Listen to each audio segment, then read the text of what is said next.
now that we are going through very interesting geopolitical times, what do you think about the US CHIPS Act? Is it going to turn around the semiconductor industry and bring manufacturing back, or what will it take to make this successful?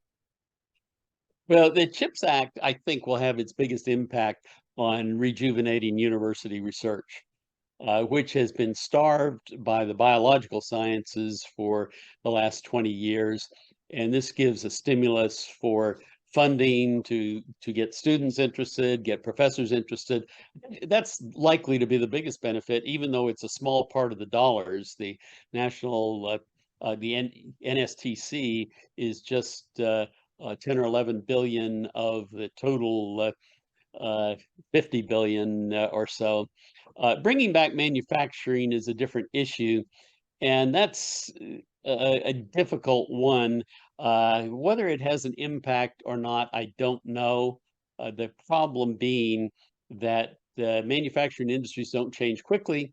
And so, if you really wanted to make the US a powerhouse in semiconductor manufacturing, you would fund TSMC to have a parallel track in the US for developing leading edge processes. And even that would be, even with funding, that would be difficult for them, although they'd be more than willing to do it. But we probably don't have enough engineers in the US to do that in a short period of time.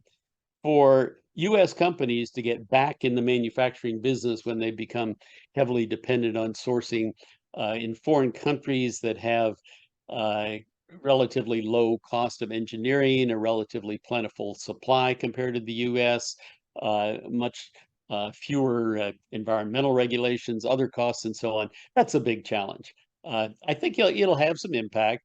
I think the best part of it is that they've targeted new emerging technologies and new materials to encourage investment in the U.S.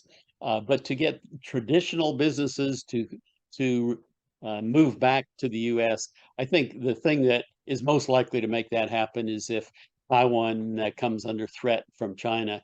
As long as Taiwan is a secure source of supply, I think it's difficult to compete in the foundry business. And then in other parts of the semiconductor business, there are lots of sources as well. So at best, it would be a multi-decade transition, and more likely it's a temporary stimulus.